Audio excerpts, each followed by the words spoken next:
तो क्योंकि हमारे जितना रिक्वायरमेंट है उसके हिसाब से हम उसको बढ़ा देंगे, नंबर बढ़ा देंगे। क्यों ये नेवल शिप्स का ये एडवांटेज है कि वो कहीं से भी आ सकता है, मतलब मोबाइल हैं, फ्लेक्सिबल हैं, डिप्लॉय कर सकते हैं और जब चाहिए हम वापस भी ला सकते हैं। तो उनको तो अभी हम ईस्टर्न नेवल कमांड से भी शिप्स ला सकते हैं। सो अभी नंबर जितना ज़रूरत है उसके हिसाब से हम उसको बढ़ा सकते हैं। हमारे पास प्लेटफॉर्म्स हैं और जितने प्लेटफॉर्म्स हैं हम उसको क्योंकि अगर एक मिशन है हमारा कि पायरेट्स को कंट्रोल करना है तो हम पूरी तरह से पूरी जोर से उसको एड्रेस करेंगे। Sir, you just mentioned about the counter drone operations. Now are we going to add some new capability to our warships for tackling such drones? We already have that capability. Anti-drone capability है in terms of hard kill measures. We have SAM systems are there, but soft kill measures are there like jammers and GPS jammers and laser devices etc. तो कुछ already induct हो चुका है, कुछ induction के process में है। जो इंडक्ट हो चुका है उसको हम रीअप्रोप्रिएट करके कुछ जहाज में ऑलरेडी लग चुका है और बाकी में अभी लगा रहे हैं तुरंत। और सर, ये जो हमारे सारे शिप्स जो अधिकतर जो जा रहे हैं वो हम जैसे चेन्नई है या पहले एक एमवी रोइंग के ऑपरेशन में कोची था, ये सारे के सारे इंडिजिनस वॉरशिप्स हैं सर। तो ये एक प्रकार से मेक इन इंडिया को भी काफी हमारे दुनिया कैपेबिलिटी देख रही है। हाँ जी, हमने तो नेशनल लीडरशिप को ये वादा दिया है कि 2047 तक या उससे पहले हमारे जितने भी प्लेटफॉर्म्स हैं वो सब आत्मनिर्भर होंगे। तो हम आत्मनिर्भर नेवी बनने का कोशिश है। तो अभी थोड़ा सा जो एफर्ट जहाँ ज़्यादा चाहिए वो दो एरिया में है। टू मूव कंपोनेंट, जहाँ हमारा थोड़ा प्राइम मूवर्स जैसे diesel engine, gas turbines, gas turbine generator, electric propulsion, ये सब अभी देश में बनने का है। मतलब अगले 4-5 साल में वो तो बन जाएगा। और दूसरा है वेपन सिस्टम, मतलब 55% तक का जितना वेपन सिस्टम, मतलब स्ट्राइक वेपन्स, ब्रह्मोस, ये सब अभी देश में भी बन रहा है। Control systems, combat management systems वगैरह देश में बन रहा है। अभी कुछ रडार्स, कुछ लेटर वेपन्स वगैरह जो है वो भी अभी देश में बनाएंगे।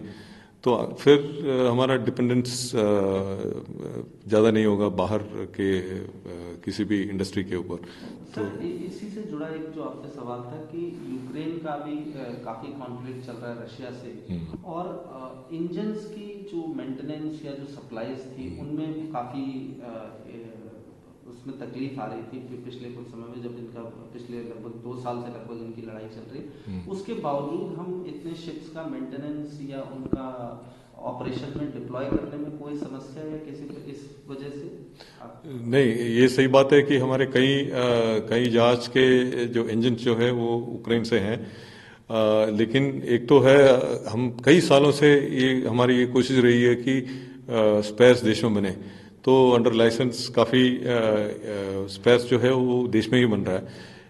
और हम पहले ये इंजन्स का जब मेजर ओवरऑल होता था वो यूक्रेन जाते थे, लेकिन अभी उनके साथ हमारा जो टाई अप है और इसका ओवरऑल जो है वो देश में भी बनेगा। जैसे हमारे बड़े PSUs, BHEL वगैरह में कैपेबिलिटी है, और नौसेना के पास भी एक INS एक्सेला है जहां ये गैस टर्बाइन्स का ओवरऑल कर सकते हैं, गैस टर्बाइन जनरेटर्स का भी ओवरऑल कर सकते हैं। तो काफ़ी कुछ स्पेयर जो है ऑलरेडी देश में बन रहा है, और कई चीज़ जो है इंडिजिनस करने का कोशिश भी है। तो अभी फिलहाल हम इसके ऊपर ज़्यादा परेशानी नहीं दिख रहा मेरे को।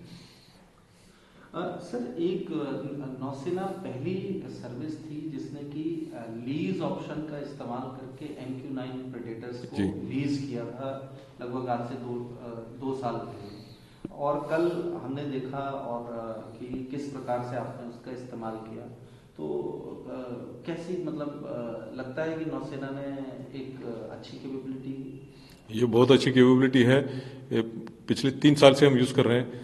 और इससे क्या है, ये हमारा जो एरिया ऑफ रिस्पॉन्सिबिलिटी वो काफ़ी बड़ा है, और इसको सर्वेलेंस रखना आसान काम नहीं है। और ये सी गार्डियन जो प्रेडेटर ड्रोन्स हैं इसमें बहुत एंड्योरेंस है, मतलब ऑलमोस्ट 60 आवर्स के आसपास का एंड्योरेंस है। और रीच ज़्यादा है, मतलब can reach the various corners of the area of responsibility, और वहाँ परसिस्टेंस देता है, मतलब ऑन टाइम ऑन टास्क ज़्यादा है, और अच्छा सेंसर्स हैं जिससे वो सर्वेलेंस कर सकता है, कैमरा, इंफ्रारेड, रेडार, सब कुछ है। तो it is a big advantage to have hello UAV like this, जिससे हमारा एमडीए में बहुत डाटा मिल सकता है, और the information that you get is of very high quality, and maritime domain awareness के लिए तो बहुत ही फायदा होता है। तो अभी दो हेल का तो लीज है ही, और इसका हम और एक्सटेंड कर रहे हैं अगले 2-3 साल तक, जब तक हमारा जो हेल का जो केस है वो अप्रूव हो जाएगा, कॉन्ट्रैक्ट साइन हो जाएगा, फिर उसका डिलीवरी में भी टाइम लगेगा, क्योंकि वो बनेगा, इनिशियल जो है वो देश बाहर बनेगा और फिर देश में बनेगा, तो इसमें तो टाइम लगेगा। तो तब तक के हम इसका लीज कंटिन्यू करेंगे। और सर मतलब सबको याद है 2009 में जब ओसामा बिन लादेन को मारा था यूएस ने, तो लाइव फीड से वो पूरा ऑपरेशन टॉप यूएस गवर्नमेंट देख रही थी, तो उसी तरह से आप लोगों ने भी कल का ऑपरेशन पूरा देखा सर? जी, ये ऐसे कैपेबिलिटी होने से कहीं दूर से भी इसको मॉनिटर कर सकते हैं, लेकिन मैं ये नहीं बिलीव करता हूँ कि एक 2000 माइल स्क्रू ड्राइवर से हम यहाँ बैठ के स्क्रू ड्राइवर चलाएं। ये मेरा ये प्रिंसिपल है कि delegate responsibility to the competent person जो है ऑन ग्राउंड, जो जहाज का कैप्टन है उधर ऑन ग्राउंड, फिर जो मरीन कमांडो है, वो सब जानते हैं क्या करना है। हमें उनको अच्छा ट्रेनिंग दिया है और कॉम्पिटेंट बनाया और बस मिशन दे दिया, तो बाकी वो मिशन कमांड बोलते हैं, मतलब जो मिशन एक बार दिया है और मिशन का जो रिस्पॉन्सिबल ऑफिसर है वो करेगा। तो हम थोड़ा सा मॉनिटर कर सकते हैं और थोड़ा सा एडवाइस दे सकते हैं, लेकिन यहाँ से इतना दूर से कंट्रोल करना अच्छा नहीं लगेगा, क्योंकि वो हमको एक्चुअली पता नहीं है कि वहाँ what is actual condition on ground, see state क्या है, ये सब हमको फील करना चाहिए।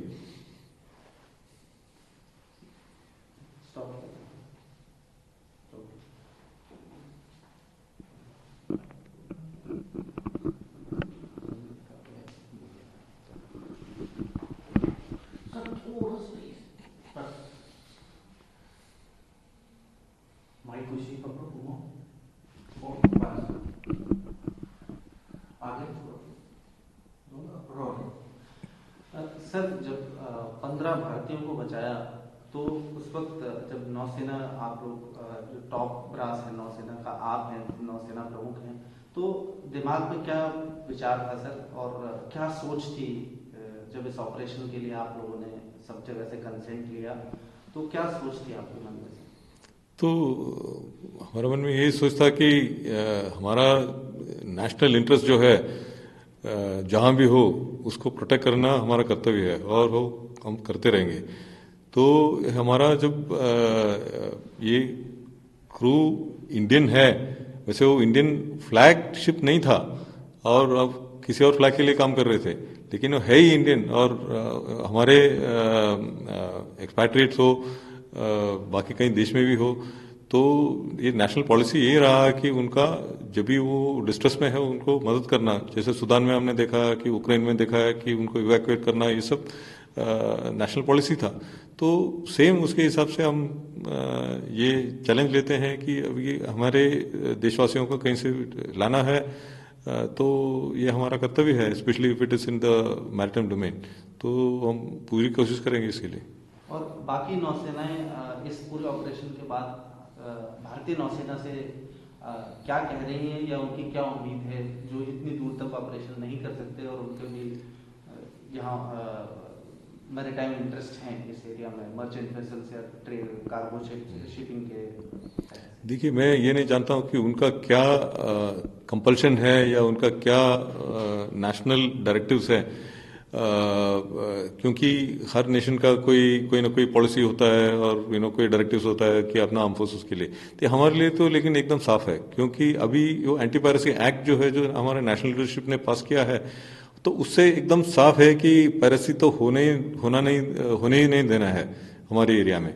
तो और ये हमारी रिस्पॉन्सिबिलिटी है एज दी भारतीय नौसेना, और हम इसको पूरी तरह निभाएंगे। तो जहां भी जाके इनको ढूंढना है और जहां भी जाके इनके ऊपर एक्शन लेना है वो हम करेंगे ही।